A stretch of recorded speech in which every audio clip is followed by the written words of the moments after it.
న్యూయార్క్లో జరగనున్న ఒక కార్యక్రమం ఇప్పుడు పెద్ద రాజకీయ చర్చగా మారింది. ఆర్ఎస్ఎస్ అధినేత మోహన్ భగవత్ పాల్గొనే కార్యక్రమాన్ని జోహ్రాన్ మమ్దాని వ్యతిరేకించారు. భారతదేశం అంటే బహుళత్వం, సమానత్వం, లౌకికత అని ఆయన వ్యాఖ్యానించారు. కానీ ఇక్కడ అసలు ప్రశ్న వేరే ఉంది. భారతదేశాన్ని ఎవరు నిర్వచించాలి? ఒక రాజకీయ నాయకుడా, ఒక సంస్థ, లేక భారత ప్రజలేనా? ఒక భావజాలాన్ని విమర్శించే హక్కు ప్రతి ఒక్కరికి ఉంది. అదే సమయంలో మరో భావజాలం తన అభిప్రాయాన్ని చెప్పే హక్కు కూడా ఉంది. మరి న్యూయార్క్ నుంచి వినిపిస్తున్న ఈ వ్యతిరేకత వెనక అసలు రాజకీయ లెక్క ఏంటి? ఈ వివాదం భారతదేశం గురించి ఏం చెప్తోంది? అమెరికా రాజకీయాల గురించి ఎంత చెప్తోంది? అసలు కథనం ఇప్పుడు చూద్దాం. మోహన్ భగవత్ న్యూయార్క్ కార్యక్రమాన్ని జోహ్రాన్ మమ్దాని వ్యతిరేకించడం ఇప్పుడు అంతర్జాతీయ చర్చగా మారింది. ఆగస్టు 29న మాడిసన్ స్క్వేర్ గార్డెన్లో జరగనున్న కార్యక్రమంలో భాగవత్ దాదాపు 5,000 మంది భారతీయ ప్రవాసులను ఉద్దేశించి మాట్లాడనున్నారు. ఇది రాష్ట్రీయ స్వయం సేవక్ సంఘం శతాబ్ది సంవత్సరంలో చేపడుతున్న ప్రపంచవ్యాప్త సంప్రదింపుల కార్యక్రమంలో భాగం. అయితే న్యూయార్క్ మేయర్ మాత్రం ఈ కార్యక్రమానికి తాను మద్దతు ఇవ్వనని స్పష్టం చేశారు. అదే సమయంలో ఒక ప్రైవేటు కార్యక్రమాన్ని రద్దు చేసే అధికారం నగరానికి ఉందో లేదో తనకు తెలియదని కూడా చెప్పారు. ఇక్కడే అసలు ప్రశ్న మొదలవుతుంది. ఒక ప్రజాప్రతినిధి ఒక కార్యక్రమాన్ని వ్యతిరేకించవచ్చు, కానీ ప్రజాస్వామ్యంలో ఒక ప్రైవేటు కార్యక్రమాన్ని ఎవరు నిర్వహించాలి, ఎవరు మాట్లాడాలి, ఎవరు వినాలి అనే నిర్ణయాన్ని ప్రభుత్వం తీసుకోవడం వేరే విషయం. మమ్దాని తన కుటుంబం నుంచి తాను నేర్చుకున్న భారతదేశం బహుళత్వ సహజమని చెప్పారు. ప్రతి వ్యక్తి సమానత్వాన్ని విశ్వసించే లౌకిక గణతంత్రంగా భారత్ను చూశానని ఆయన అన్నారు. కానీ భారతదేశాన్ని ఒకే రాజకీయ నిర్వచనంలో బంధించడం కూడా సరైన విశ్లేషణ కాదు. ఎందుకంటే భారతదేశం అనేక భావజాలాలు, అనేక సాంప్రదాయాలు, అనేక సామాజిక సంస్థలు కలిసి నిర్మించిన దేశం. ఆ వైవిధ్యంలో ఆర్ఎస్ఎస్ కూడా ఒక సామాజిక, సాంస్కృతిక సంస్థగా తన ఉనికిని కొనసాగిస్తుంది.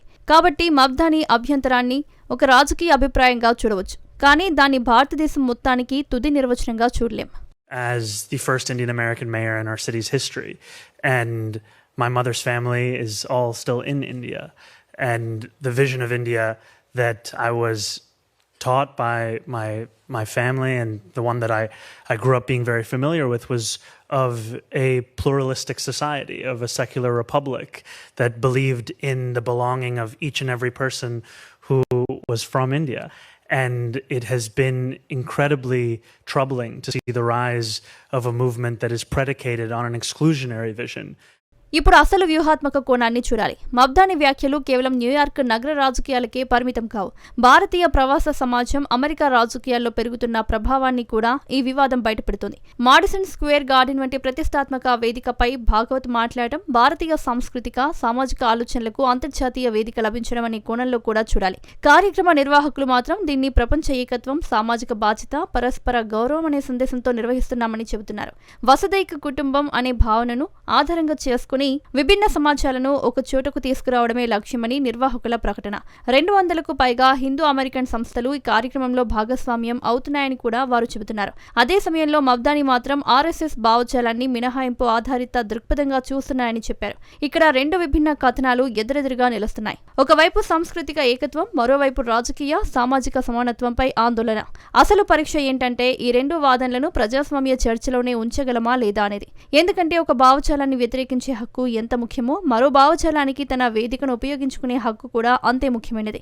అందుకే ఈ వివాదం భారతదేశం గురించి మాత్రమే కాదు, అమెరికా భావ ప్రకటన స్వేచ్ఛ, ప్రవాస రాజకీయాలు, సాంస్కృతిక గుర్తింపు, బహుళత్వం మధ్య ఉన్న సంక్లిష్ట సంబంధం గురించి కూడా చెబుతోంది. ఇప్పుడు ఈ పరిణామాన్ని భారత వ్యూహాత్మక దృష్టితో చూడాలి. విదేశాల్లో భారతదేశం గురించి కథనం ఎవరు నిర్మిస్తారన్నది ఇప్పుడు చాలా కీలకంగా మారింది. ఒకప్పుడు భారతదేశంపై చర్చ ప్రధానంగా పాశ్చాత్య ప్రభుత్వాలు, అంతర్జాతీయ మీడియా, దౌత్య వర్గాల చుట్టూనే ఉండేది. ఇప్పుడు భారతీయ ప్రవాస సమాజం కూడా ఆ కథనంలో కీలక పాత్ర పోషిస్తుంది. భాగవత్ అమెరికా, కెనడా, బ్రిటన్ పర్యటన కూడా ఆర్ఎస్ఎస్ శతాబ్ది సంవత్సరంలో ప్రపంచవ్యాప్త సంప్రదింపుల కార్యక్రమంగా రూపొందింది. ఆర్ఎస్ఎస్ తనపై, భారతీయ సమాజంపై ఉన్న అపోహలను తొలగించడమే ఈ కార్యక్రమాల ఉద్దేశమని చెబుతోంది. అంటే ఇది కేవలం ఒక సభ కాదు, భారతీయ సమాజంలోని ఒక ముఖ్యమైన ఆలోచన ప్రవాహాన్ని ప్రపంచ వేదికపై పరిచయం చేసే ప్రయత్నం కూడా. ఇక్కడ మమ్దాని విమర్శలు కూడా అంతే ప్రాధాన్యం పొందుతున్నాయి. ఎందుకంటే ఆయన భారతీయ మూలాలున్న తొలి న్యూయార్క్ మేయర్గా తన వ్యక్తిగత అనుభవాన్ని ఈ చర్చకు జోడించారు. తన కుటుంబం నుంచి తాను బహుళత్వ భారతదేశం గురించి నేర్చుకున్నానని చెప్పారు. అయితే భారతదేశాన్ని అర్థం చేసుకోవడానికి ఒక్క కుటుంబ అనుభవం సరిపోదు, ఒక్క సంస్థ దృక్పథం కూడా సరిపోదు. భారతదేశం అనేది విభిన్న విభిన్న భావజాలాలు నిరంతరం పోటీపడే ప్రజాస్వామ్యం. అందుకే ఈ వివాదంలో భారత్కు వ్యూహాత్మకంగా అవసరమైనది రక్షణాత్మక స్పందన కాదు, వాస్తవాలను ప్రపంచానికి మరింత స్పష్టంగా వివరించే సామర్థ్యం. భారతదేశపు బహుళత్వం, ప్రజాస్వామ్యం, సాంస్కృతిక వైవిధ్యం, సామాజిక విభేదాలు ఇవన్నీ ఒకేసారి ప్రపంచానికి అర్థమయ్యేలా చెప్పగలిగితేనే చివరికి ఈ వివాదాన్ని ఒక వ్యక్తి, ఒక సంస్థ, ఒక నగరం మధ్య ఘర్షణగా మాత్రమే చూడటం చాలా చిన్న అంశమే అవుతుంది. అసలు ప్రశ్న భారతదేశం గురించి ప్రపంచ వేదికపై ఎవరు మాట్లాడాలి అనే విషయం కాదు, ఎవరు మాట్లాడినా వారి మాటలను ప్రజలు స్వేచ్ఛగా వినగలరా అనే విషయం. మబ్దాని ఒక కార్యక్రమాన్ని వ్యతిరేకించే హక్కును వినియోగించారు. అదే సమయంలో ప్రైవేట్ కార్యక్రమాన్ని రద్దు చేసే నగర అధికారంపై తనకు స్పష్టత లేదని కూడా చెప్పారు. అంటే ఆయన వ్యాఖ్యల్లో రాజకీయ వ్యతిరేకత ఉంది, కానీ పరిపాలనా పరిమితి కూడా ఆయన స్వయంగా అంగీకరించారు. ఇదే ప్రజాస్వామ్య వ్యవస్థలో కీలకమైన గీత. వ్యతిరేకించండి, విమర్శించండి, ప్రశ్నించండి, కానీ ప్రజల ఎంపికను ముందుగానే మూసివేయకండి. మరోవైపు ఆర్ఎస్ఎస్ కూడా అంతర్జాతీయ వేదికపై తన భావజాలాన్ని వివరించాలంటే విమర్శలకు సమాధానం చెప్పే సిద్ధత చూపాలి. ఎందుకంటే ప్రపంచ వేదికపై గుర్తింపు అంటే కేవలం మద్దతు కాదు, ప్రశ్నలను ఎదుర్కోవడం కూడా. న్యూయార్క్ కార్యక్రమం చుట్టూ ఏర్పడిన వివాదం అందుకే భారతదేశానికి ఒక పెద్ద పాఠమిస్తుంది. భారతదేశాన్ని ఎవరో బయట నుంచి నిర్వచించాల్సిన అవసరం లేదు. భారతదేశపు వైవిధ్యం, ప్రజాస్వామ్యం, సంస్కృతి, విభిన్న ఆలోచనలు ఇవన్నీ కలిసి భారతదేశాన్ని నిర్వచిస్తాయి. మబ్దాని అభ్యంతరాన్ని కూడా ప్రజాస్వామ్య చర్చలో భాగంగానే చూడాలి. భాగవత్ ప్రసంగాన్ని కూడా అదే ప్రజాస్వామ్య స్వేచ్ఛలో భాగంగా చూడాలి. చివరికి గెలవాల్సింది ఒక వ్యక్తి కాదు, గెలవాల్సింది స్వేచ్ఛగా మాట్లాడే, స్వేచ్ఛగా ప్రశ్నించే, స్వేచ్ఛగా నిర్ణయించే ప్రజాస్వామ్య సంస్కృతి. మొత్తానికి ఇది కేవలం మబ్దాని వర్సెస్ భాగవత్ కథ కాదు, ఇది భారతదేశాన్ని ప్రపంచ వేదికపై ఎవరు ఎలా నిర్వచిస్తారన్న పెద్ద చర్చ. మబ్దానికి వ్యతిరేకించే హక్కు ఉంది, భాగవత్కు తన భావజాలాన్ని వివరించే హక్కు ఉంది, ప్రవాస భారతీయులకు వినే హక్కు ఉంది, ప్రజలకు ప్రశ్నించే హక్కు ఉంది. ఇదే ప్రజాస్వామ్య బలం. భారతదేశం ఒక్క భావజాలంతో నిర్మించబడలేదు. అనేక ఆలోచనలు, అనేక సాంప్రదాయాలు, అనేక విశ్వాసాలు కలిసి నిర్మించిన దేశం.